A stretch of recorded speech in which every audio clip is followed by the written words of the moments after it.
नमस्कार, किसान समाचार में आपका स्वागत है। मैं हूं रेशमा आपके साथ। आइए नजर डालते हैं इस वक्त की हेडलाइंस पर। केंद्रीय वित्त मंत्री निर्मला सीतारमण ने कहा, सरकार ने किसान क्रेडिट कार्ड KCC योजना का किया है विस्तार। मत्स्य पालन, पशुपालन और अन्य क्षेत्र किए हैं शामिल।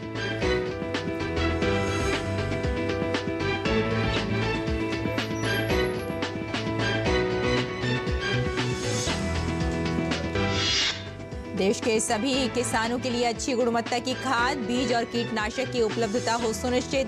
केंद्रीय कृषि मंत्री शिवराज सिंह चौहान ने नकली खाद मामले में दोषियों के खिलाफ बड़ी कार्रवाई के दिए निर्देश।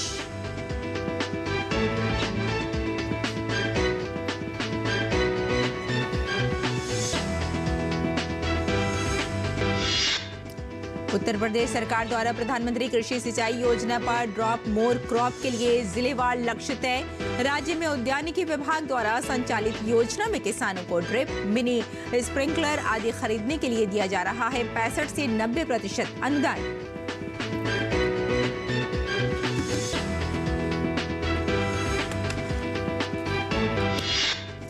अरुणाचल सरकार ने प्रदेश में कृषि और बागवानी उत्पादों को बढ़ावा देने के लिए शुरू किया मिशन अरुण हिमवीर योजना को लेकर कृषि विपणन बोर्ड और भारत तिब्बत सीमा पुलिस उत्तर पूर्व सीमांत के बीच हुआ समझौता।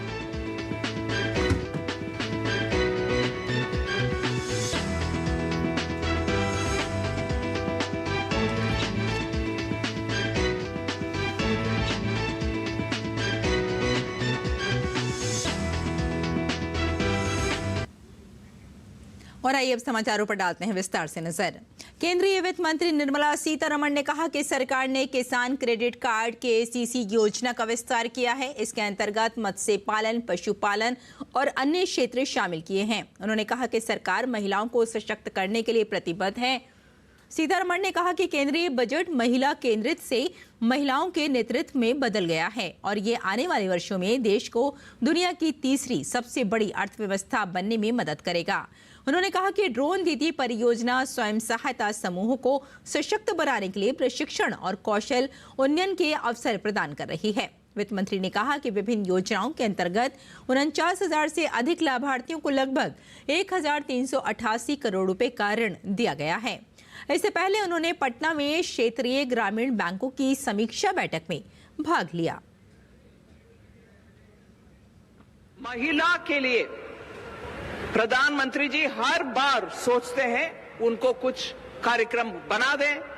ड्रोन दीदी, हर गांव में ड्रोन चलाने के लिए महिला के लिए ट्रेनिंग देना और उनको स्वयं सहायता ग्रुप के लिए SHG के द्वारा उनको भी कैश असिस्टेंस दें, कॉर्पस फंड दें और उनके प्रोडक्ट्स को ड्रोन दीदी जो कुछ और काम भी कर सकते हैं उन प्रोडक्ट्स को भी, जैसे मैंने देखा मखाने के प्रोडक्ट्स, अचार बनाने वाला, यह महिला के द्वारा मैथिली पेंटिंग मधुबनी में जो होती है, इन सभी का प्रोत्साहन देने के लिए ग्रुप्स के लिए नाबार्ड के द्वारा सुविधा, स्किल ट्रेनिंग देना, ये सब भी महिला को सामने रखते हुए उनके नेतृत्व में चलने वाले SHG के लिए बनाए हुए स्कीम से।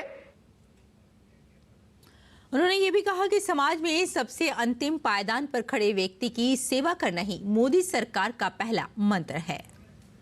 माननीय प्रधानमंत्री जी बार बार बोलते हैं, अंतिम पंक्ति में खड़े हुए गरीब को सेवा करना ही हमारे कर्तव्य है, हमारे सरकार के पहले मंत्र है। इसीलिए आज इस कार्यक्रम के द्वारा गरीब के लिए, किसान के लिए, महिला के लिए जितने भी कार्यक्रम है उन सब का बैंकों के द्वारा जो मिलना चाहिए वो पूरे के पूरे हर लोगों को मिलने के लिए कोशिश किए हैं। अरुणाचल सरकार ने प्रदेश में कृषि और बागवानी उत्पादों के लिए बाजार व्यवस्था को बढ़ावा देने के मकसद से मिशन अरुण हिमवीर योजना का शुभारंभ किया है। योजना को लेकर मुख्यमंत्री पेमा खांडू की उपस्थिति में कृषि विपणन बोर्ड और भारत तिब्बत सीमा पुलिस उत्तर पूर्व सीमांत के बीच एक समझौते पर हस्ताक्षर किए गए। इसका उद्देश्य राज्य में रोजगार चुनौतियों का समाधान करते हुए एक जीवंत स्थानीय अर्थव्यवस्था को प्रोत्साहित करना है। इस पहल के तहत राज्य सरकार आईटीबीपी को फल, सब्जियां, मांस और मुर्गी की आपूर्ति करेगी।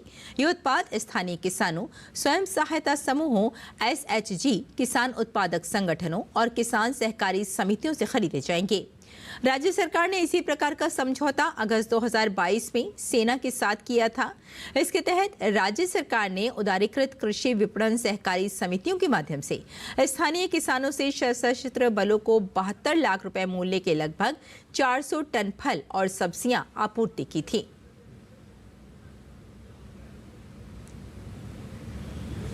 केंद्रीय कृषि एवं किसान कल्याण तथा ग्रामीण विकास मंत्री शिवराज सिंह चौहान ने कहा कि देश के किसानों को हर हाल में अच्छी गुणवत्ता की खाद, बीज और कीटनाशक मिलना सुनिश्चित किया जाना चाहिए। चौहान ने अपने मंत्रालय की विभागवार समीक्षा के दौरान इस संबंध में अफसरों को किसानों की व्यापक भलाई के लिए दोषियों के खिलाफ कड़ी से कड़ी और प्रभावी कार्रवाई करने के निर्देश दिए हैं। कृषि मंत्री ने कहा कि कई राज्यों में ऐसे दोषी लोगों के खिलाफ अभी योजना की कार्रवाई प्रभावी नहीं होने व छूट जाते हैं। इस बारे में वे स्वयं शीघ्र ही राज्य सरकारों से बात करेंगे ताकि राज्यों के स्तर पर प्रभावी कार्रवाई निरंतर की जा सकती रहे। नई दिल्ली में कृषि मंत्रालय की विभागवार समीक्षा करते हुए केंद्रीय मंत्री चौहान ने कहा कि कीटनाशक, बीज एवं फर्टिलाइजर किसी भी हालत में किसानों को बेहतर गुणवत्ता के ही मिलने चाहिए। कृषि मंत्री श्री चौहान ने कहा कि आगामी फसल सीजन के मद्देनजर भी किसानों को इस संबंध में राहत मिलनी चाहिए। इसके लिए वे शीघ्र ही राज्यों के मुख्यमंत्रियों व मंत्रियों से भी चर्चा करेंगे, क्योंकि मुख्य रूप से इस बारे में राज्यों के स्तर पर ही प्रभावी कार्रवाई की जा सकती है। केंद्रीय मंत्री ने बैठक में अधिकारियों को निर्देश दिए कि वे खाद, बीज एवं कीटनाशकों के बारे में संयुक्त अभियान चलाने की कार्य योजना बनाकर अति शीघ्र प्रस्तुत करें, ताकि इस अभियान को करोड़ों किसानों के हित में बिना देरी के प्रभावी रूप से देश भर में राज्य सरकारों के साथ मिलकर संचालित किया जा सके।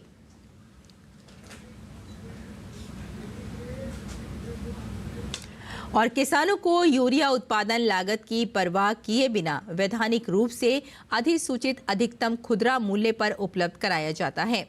केंद्रीय रसायन एवं उर्वरक राज्य मंत्री अनुप्रिया पटेल ने लोकसभा में एक प्रश्न के उत्तर में कहा कि सरकार द्वारा यूरिया के 45 किलोग्राम बैग का सब्सिडी वाला MRP 242 रुपये प्रति बैग है। देश के सभी किसानों को सब्सिडी दरों पर यूरिया की आपूर्ति की जा रही है। फॉस्फेटिक और पोटेशियम उर्वरकों के मामले में सरकार ने 1 अप्रैल 2010 से पोषक तत्व आधारित सब्सिडी NBS नीति लागू की है। नीति के तहत किसानों को उर्वरकों की उपलब्धता में सुधार करने के लिए पोषक तत्व सामग्री यानी nitrogen N, phosphorus P, potassium K और सल्फर S के आधार पर सब्सिडी वाले P&K उर्वरकों पर निर्माता आयातकर्ता को सब्सिडी प्रदान की जाती है।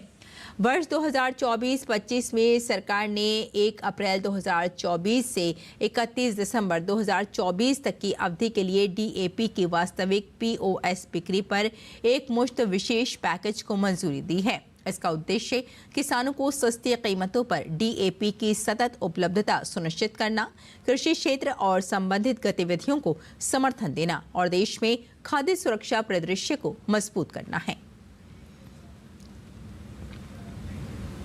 उत्तर प्रदेश के जनपद मिर्जापुर के किसानों को PM किसान सम्मान निधि योजना का लाभ प्राप्त करने के लिए फार्मर रजिस्ट्री अनिवार्य कर दी गई है।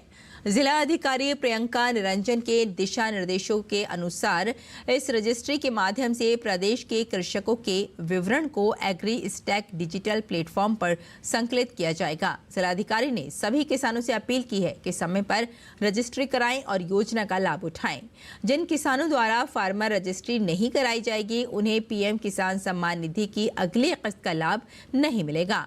रजिस्ट्री में किसान का नाम, पिता का नाम, गाटा संख्या, मोबाइल नंबर, आधार विवरण और EKYC जैसी जानकारी शामिल की जाएगी। सत्यापन के बाद किसानों को गोल्डन कार्ड प्रदान किया जाएगा। जनपद के राजस्व ग्रामों में 2 से 31 दिसंबर तक विशेष कैंप लगाकर पंजीकरण किया जाएगा।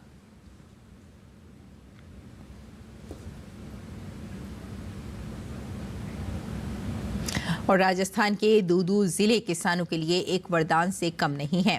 PM कुसुम सोलर योजना से किसान कुसुम सोलर योजना के तहत अपनी फसलों की कर रहे हैं सिंचाई और अब नहीं उन्हें करना पड़ेगा घंटों बिजली का इंतजार। कुसुम सोलर योजना अब किसानों के लिए वरदान साबित हो रही है।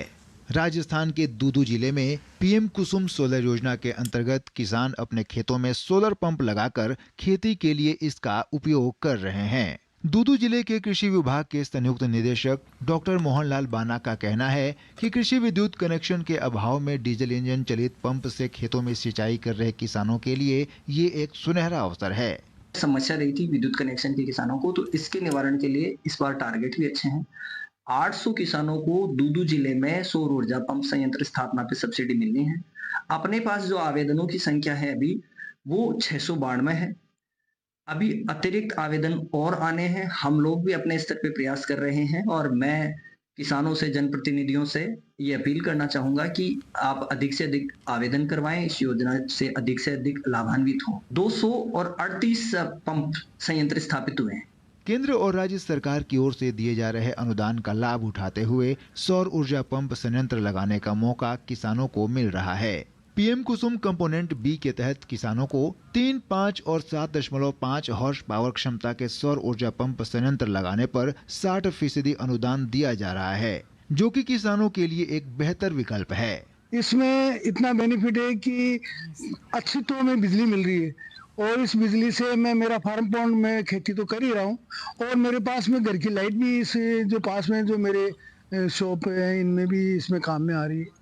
और ये बहुत सोलर सिस्टम जो है कुसुम योजना के तहत बड़ा किसानों के लिए भी लाभदायी हुआ है। मेरे लिए तो ये बहुत ही लाभदायी सिद्ध हुआ। तो इसमें 60% सब्सिडी मिली है जो बहुत ही अच्छे फायदेमंद है और ये एक तरह से मेरे लिए वरदान ही है। बिजली की जो किल्लत रहती है इसने मेरी पूर्ति कर दी। वहीं योजना का लाभ उठा रहे किसानों का कहना है कि जहां पहले बिजली पर निर्भर रहना पड़ता था, सर्दी गर्मी के मौसम में घंटों तक फसलों की सिंचाई के लिए जागना पड़ता था, लेकिन अब पीएम कुसुम सोलर योजना से बिजली का इंतजार नहीं करना पड़ता। सुविधा तो सोलर प्लांट में दिन में मैं खेती कर लेता। पहले लाइट में रहती तो रात में चलानी पड़ती।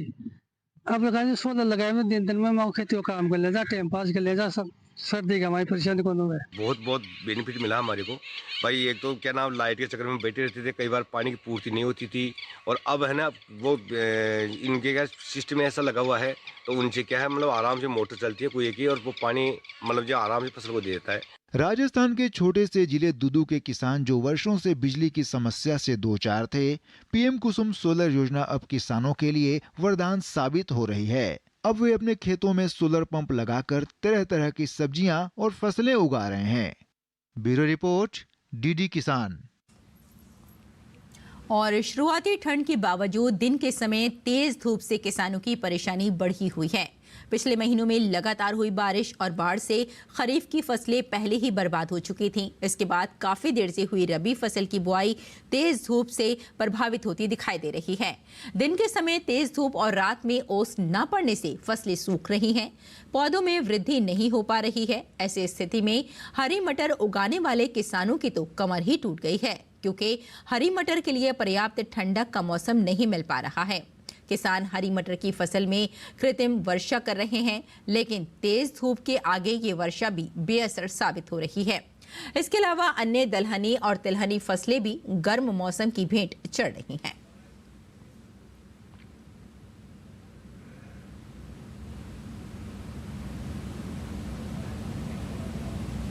और केंद्र की मोदी सरकार और उत्तर प्रदेश की योगी सरकार की मंशा है कि देश और प्रदेश दलहन और तिलहन की खेती में आत्मनिर्भर बने। इसके लिए लगातार प्रयास भी जारी हैं। अगले कुछ वर्षों में प्रदेश दलहन एवं तिलहन के मामले में आत्मनिर्भर हो जाएगा। मुख्यमंत्री योगी आदित्यनाथ की पहल पर कृषि विभाग ने इस बाबत 4 साल 2023-24 से 2026-27 की मुकम्मल कार्य योजना तैयार की है। इस दौरान योजना के क्रियान्वयन पर करीब 236 करोड़ रुपए खर्च होंगे। इसके तहत दलहनी एवं तिलहनी फसलों के बीज के मिनी किट का निःशुल्क वितरण, प्रगतिशील किसानों के यहाँ डेमोन्स्ट्रेशन प्रदर्शन और किसान पाठशालाओं के जरिए विशेषज्ञों द्वारा खेती के उन्नत तौर तरीकों की जानकारी देना शामिल है। इसी क्रम में दलहनी फसलों के लिए उड़द, मूंग, अरहर, चना, मटर, मसूर का चयन किया गया है। तिलहनी फसलों में तिल, मूंगफली, राई, सरसों और अलसी के बीज शामिल हैं। विश्व बैंक की मदद से चलने वाली यूपी एग्रीज योजना भी दलहन और तिलहन में प्रदेश को आत्मनिर्भर बनाने में मददगार होगी। खासकर झांसी और इससे सटे इलाकों में मूंगफली की खेती को प्रोत्साहन देने के लिए क्लस्टर विकसित करने की योजना है। देश में अधिक से अधिक किसान सिंचाई के लिए आधुनिक कृषि सिंचाई यंत्रों का उपयोग कर सकें, इसके लिए सरकार द्वारा किसानों को सिंचाई यंत्रों पर अनुदान दिया जाता है। इसके लिए उत्तर प्रदेश सरकार द्वारा प्रधानमंत्री कृषि सिंचाई योजना पर ड्रॉप मोर क्रॉप के लिए जिलेवार लक्ष्य तय कर दिए गए हैं। राज्य में उद्यानिकी विभाग द्वारा संचालित योजना में किसानों को ड्रिप, मिनी स्प्रिंकलर और रेन गन पोर्टेबल स्प्रिंकलर आदि खरीदने के लिए 65% से 90% अनुदान दिया जा रहा है। इसके जरिए सिंचाई करने से जल की बचत होने के साथ ही सिंचाई में आने वाली लागत में कमी आएगी और उत्पादन भी बढ़ेगा। योजना के तहत आवेदन करने वाले किसानों का चयन पहले ही आवक और पहले पावक के आधार पर किया जाएगा। विभाग की ओर से आवेदन पत्र मांगे गए हैं। किसान आवेदन कर योजना का लाभ ले सकते हैं। आवेदन करने वाले किसानों के पास स्वयं की जमीन व निजी सिंचाई सुविधा होना अनिवार्य है। किसानों को आधार कार्ड, खतौनी व बैंक पासबुक की छाया प्रति के साथ उद्यानिकी विभाग में आवेदन करना होगा। झारखंड और बिहार के सीमा पर स्थित चतरा जिले के कान्हाचट्टी प्रखंड की पहचान कभी उग्रवाद और पिछड़ेपन के लिए होती थी। कान्हाचट्टी का उग्रवाद प्रभावित क्षेत्र गडिया अमकुदार पोस्ते की खेती के सेफ जोन के लिए जाना जाता है। अफीम की खेती व तस्करी के लिए ये इलाका पुलिस और प्रशासन के लिए सरदर्द था। ग्रामीण गांजा और पोस्ते यानी खशखाश की खेती कर अच्छे खासे पैसे कमाते थे। पुलिस व प्रशासन के बढ़ते दबाव व जागरूकता के कारण अब ग्रामीणों ने पोस्ते की खेती को छोड़कर सब्जियों की खेती का रुख कर लिया है। जिन खेतों में कभी नशे की खेती होती थी, उन्हीं खेतों में किसानों ने मूंग, मसूर, आलू, टमाटर व अन्य नकदी फसलों की खेती करना प्रारंभ कर दिया है। और आइए अब जानते हैं मंडी भाव के बारे में।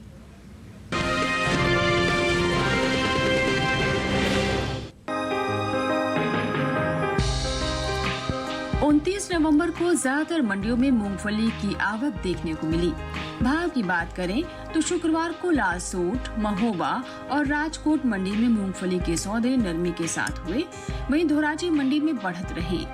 एग मार्क नेट के मुताबिक राजस्थान की लालसोट मंडी में इस दौरान मूंगफली के सौदों में कमजोरी के साथ कारोबार हुआ। 28 नवंबर को यहां मूंगफली का भाव था 4150 रुपए।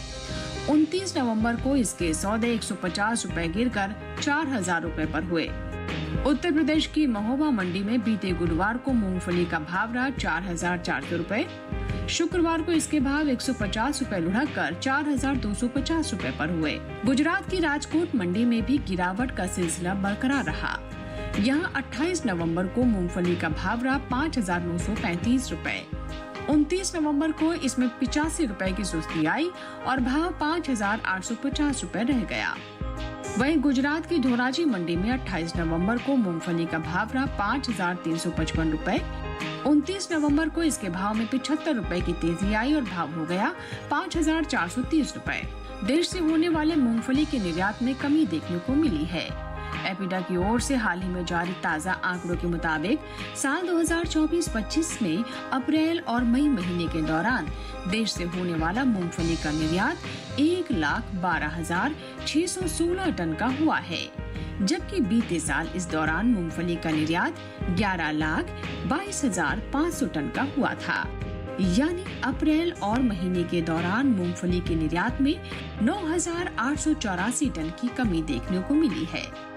वहीं मूंगफली की पैदावार पर नजर डालें तो कृषि मंत्रालय की ओर से हाल ही में अंतिम अग्रिम अनुमान को जारी किया गया है, जिसके मुताबिक घरेलू स्तर पर कुल मूंगफली की पैदावार साल 2023-24 के दौरान 101.80 लाख टन होने का अनुमान है, जबकि बीते साल की समान अवधि के दौरान मूंगफली की उपज 102.97 लाख टन रही थी। यानी इस साल घरेलू स्तर पर कुल मूंगफली की उपज में 1,17,000 टन की कमी देखने को मिल सकती है, जिसका असर मूंगफली के बाजार भाव पर पड़ सकता है।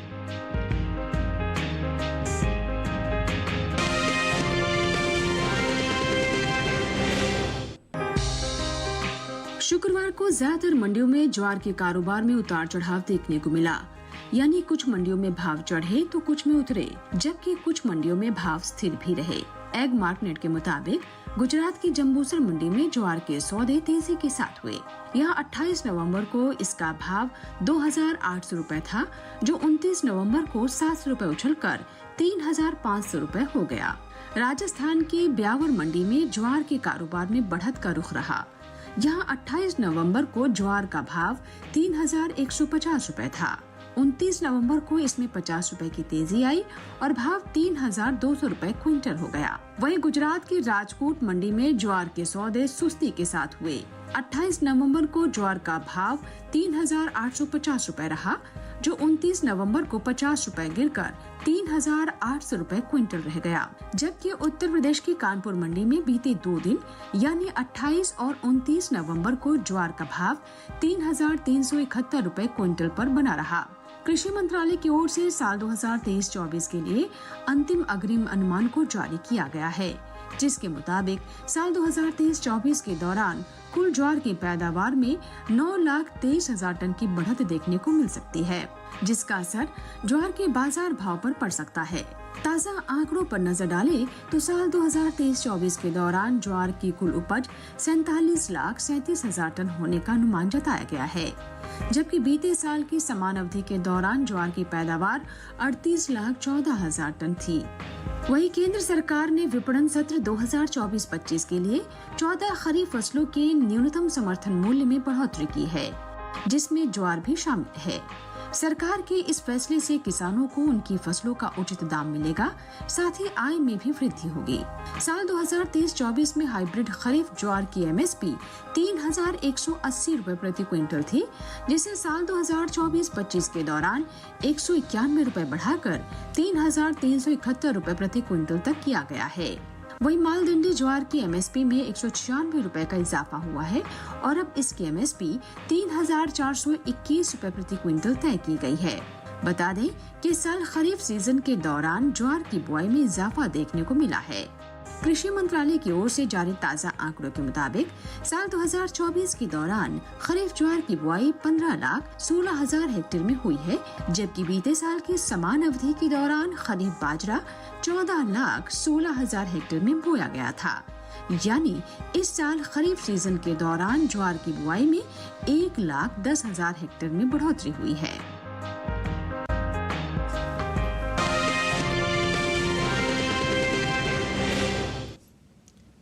और किसान इस मौसम में कैसे रखें अपनी खेती का ख्याल, आइए जानते हैं।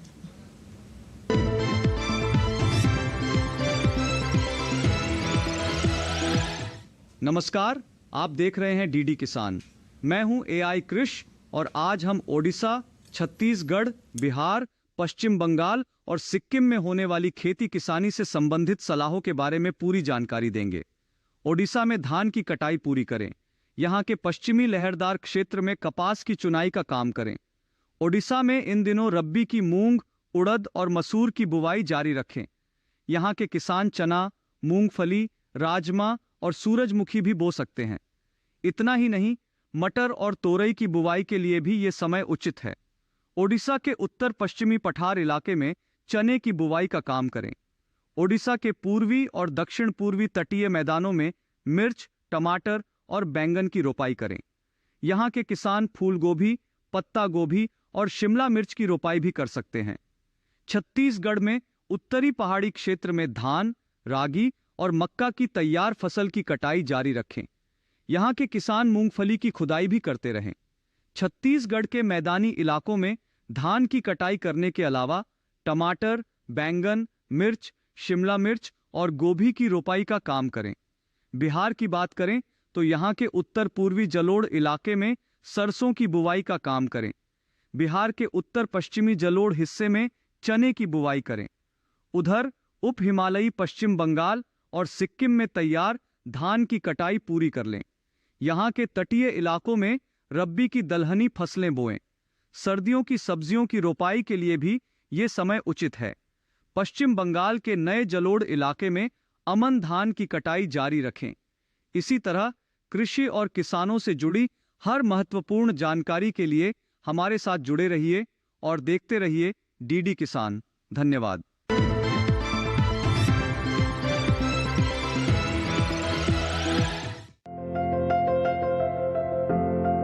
गेहूं की पैदावार के लिए बहुत ज्यादा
होती है। इसमें कतार की दूरी 18 सेंटीमीटर रखें।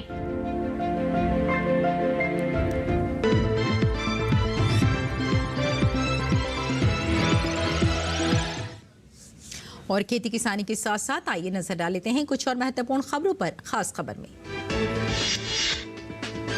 दिल्ली वालों को यमुना किनारे घूमने के लिए जल्द एक और जगह मिलेगी। दिल्ली के उपराज्यपाल वीके सक्सेना के निर्देश पर यमुना वाटिका को आम जनता को समर्पित किया जाएगा।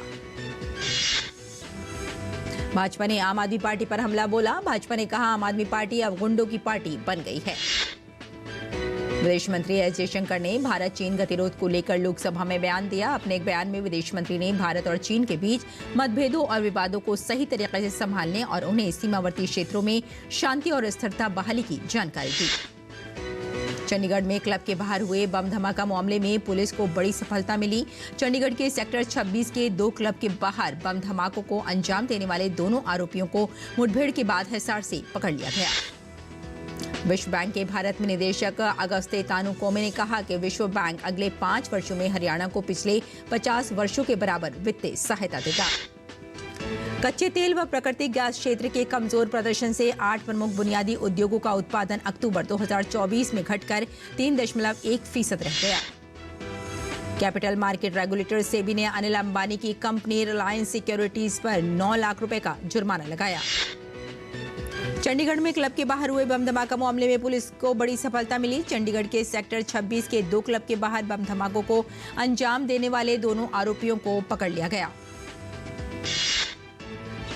कच्चे तेल व प्राकृतिक गैस क्षेत्र के कमजोर प्रदर्शन से 8 प्रमुख बुनियादी उद्योगों का उत्पादन अक्टूबर 2024 में घटकर 3.1% रह गया।